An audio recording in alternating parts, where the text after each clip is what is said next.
Oh no, oh my god, oh my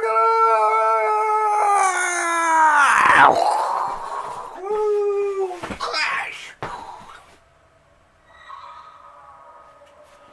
Okay, folks, here we are, once again, from a secret, undisclosed location, hidden somewhere in the bowels of downtown St. John's, Newfoundland. The oldest settlement in North America comes in the Library of Graphic Literature with your host, Wallace Ryan. How's everyone today? I'm not doing too bad, although my body is swimming with antibiotics because I not only got pink eye, I got pink eyes. Dun, dun, dun, dun, dun, dun, dun, dun, dun, dun. Yes'm? Pinky eyes. Ugh. Ugh. Long story. Anyway.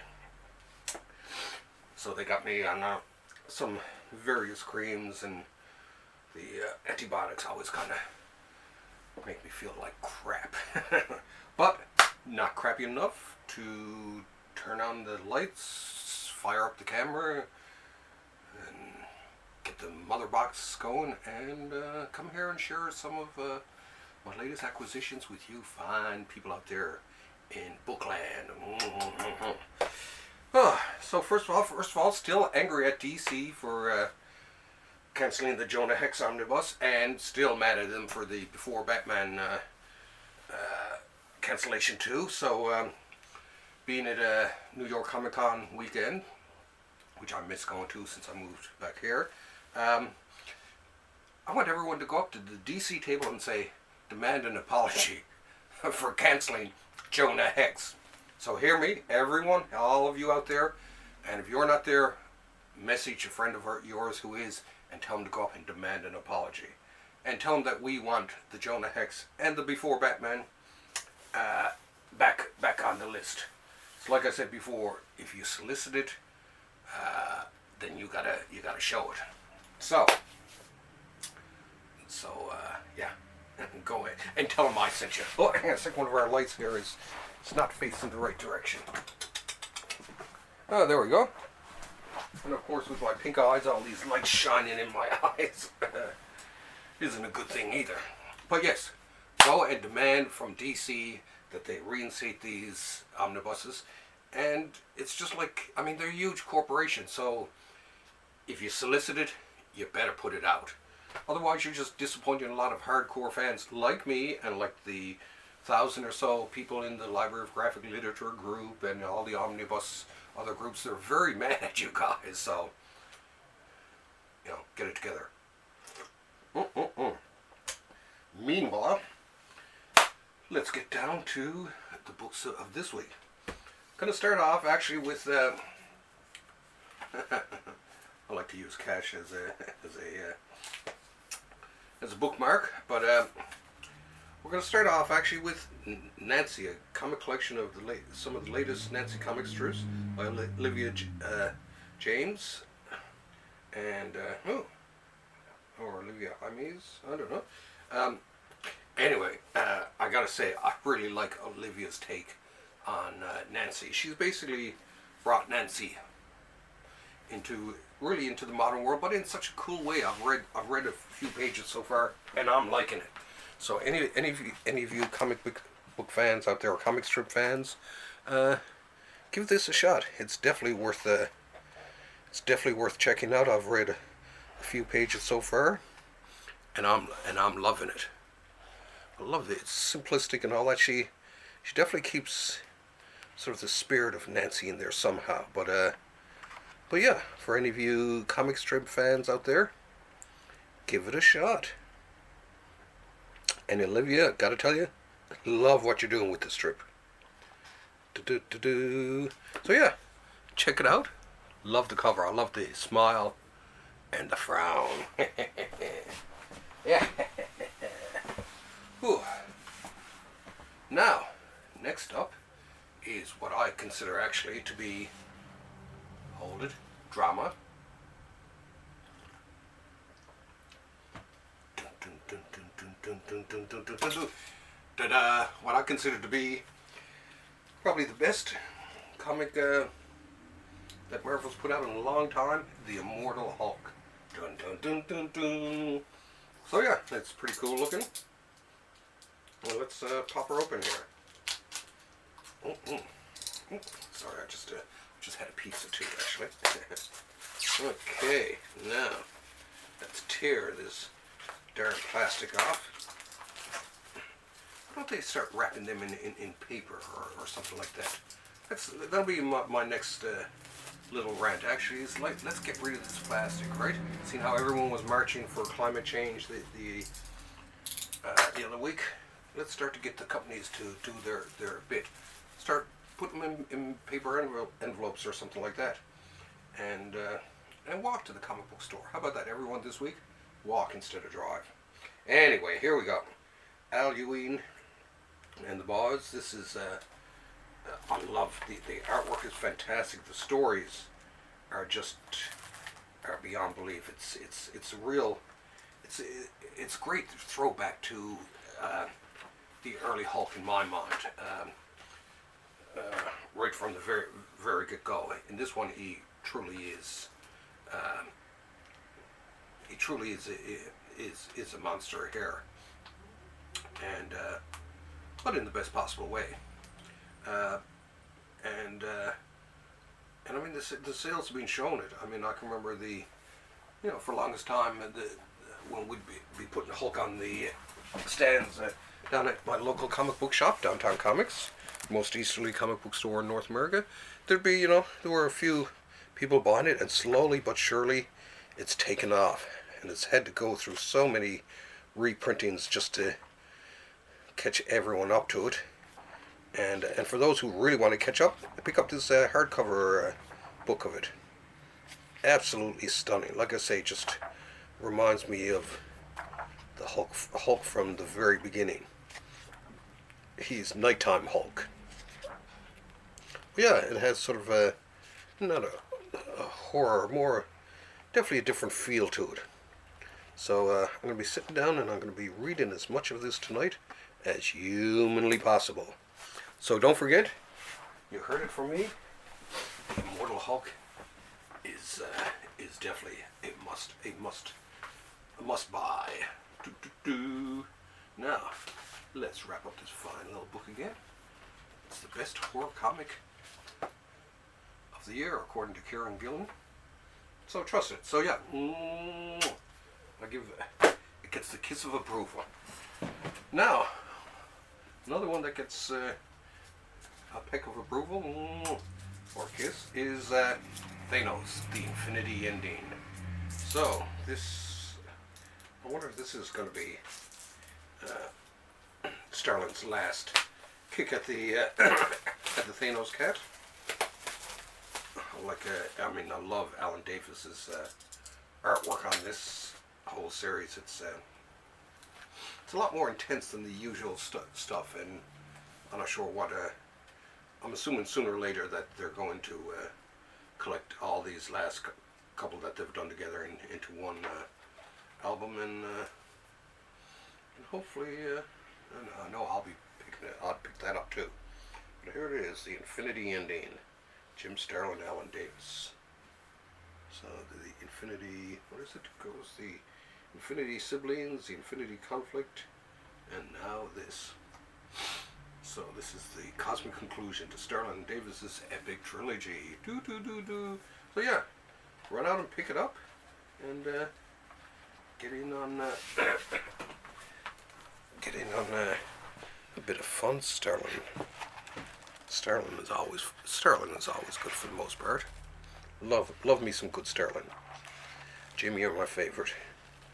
I was highly influenced by Mr. Starlin as a young fella and as a young artist. And in terms of the modern creators, he truly is one of the more imaginative of the creators.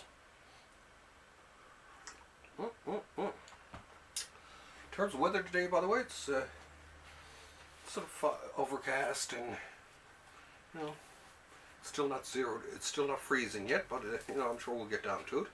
Now, the other big book to come out this week, unlike the comic itself, is Part 1 of Doomsday Clock.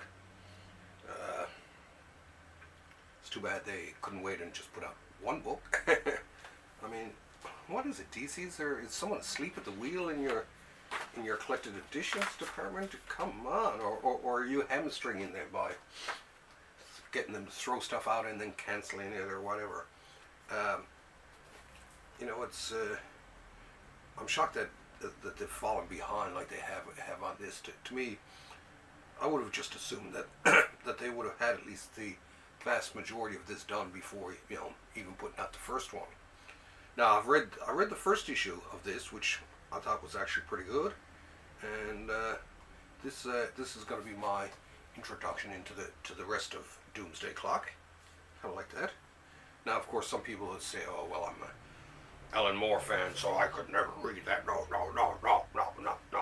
But I'm as big an Alan Moore fan as anyone, and I'm still going to read it because why not? I mean, they're characters like all other characters in comics. Why shouldn't other people get their hands on them?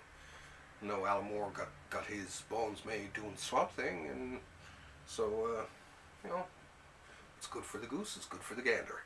Not only that, he should have read that contract he signed with DC anyway. So I'll just give you a good flick through here. The neat thing about this is that and a lot of people don't realize this, but it's Doomsday Clock and Watchmen itself is all done on the 9-panel grade. At least for the most part. Look like a few more there. So yeah, and it looks pretty interesting. So I think I'll give it a good read and judge it on its merits, which is what we should do with any book. We shouldn't just see a headline or whatever and go snaky because it doesn't fit into our into what we think should or should not be out there. But yeah, I'm going to give it a chance anyway, give it a shot, and see how it does. Now this is going to be sort of slightly shorter show than usual because even now as I'm talking to you, my vision is kind of blurry. That pink eye was so severe that instead of drops I was given a cream to put into my eyes. So it's kind of like putting Vaseline in your eyes. It's the easiest thing I can tell you about. So every time I blink my eyes, there's a little slight film goes over my eyes. And it drives me crazy. Anyway, we're going to end off today's with a blast from the past. And not that past, a week or so ago. I'd forgotten to order up the final volume of Walt Disney's Silly Symphonies. Dun, dun, dun, dun, dun, dun, dun. Now, I really like these books. Of course, being from the Library of American Comics, the reproduction is top notch on the whole thing, and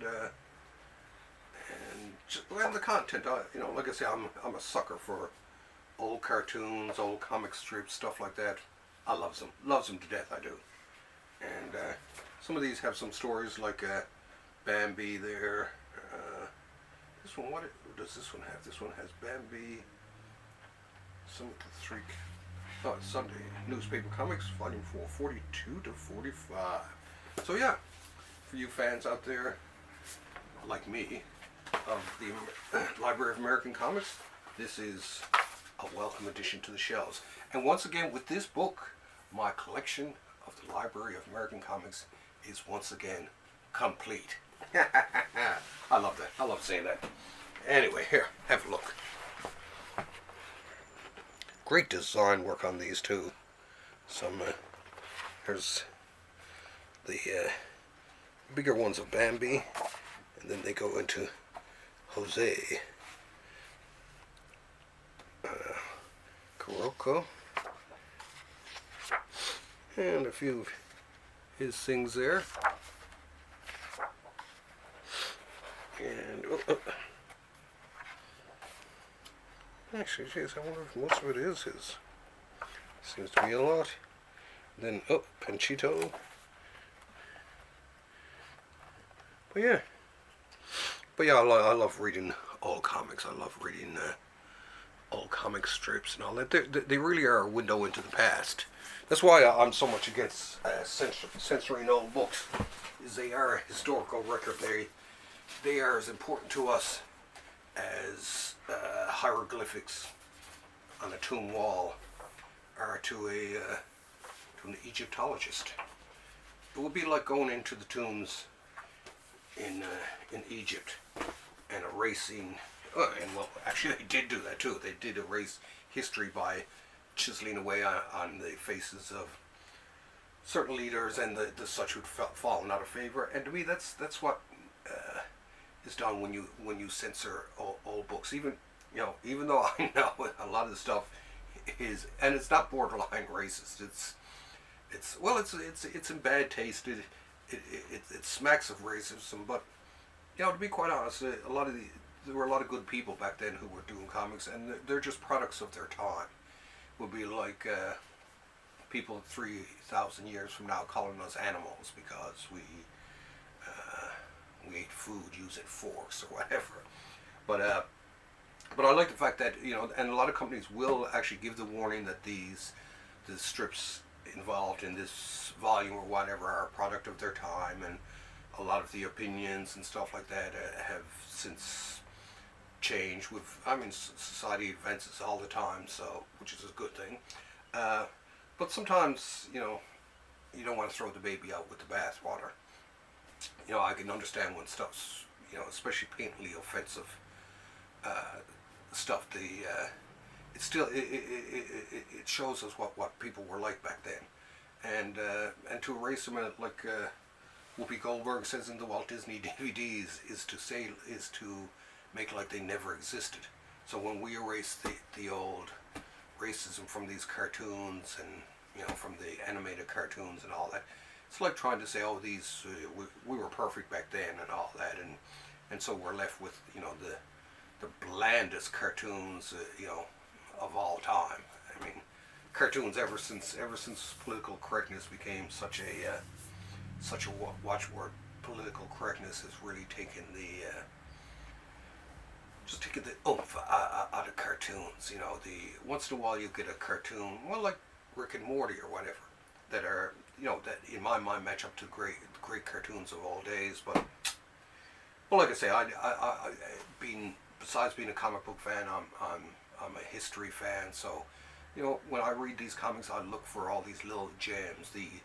I look for the attitudes of the writer, and to see how they thought on certain subjects, and to be quite honest, a lot of times I'll just laugh because of course a lot of these opinions and all that have become silly since then, and ridiculous. Besides being racist, just silly and ridiculous opinions, and and who are we to be any different? I mean, we're talking about a generation here who eat Tide Pods and question the existence of the moon landing, and and question the existence of facts that we know to be true. So I mean, what are you gonna do? Anyway, that's me meandering on. Anyway, our podcast is in the works.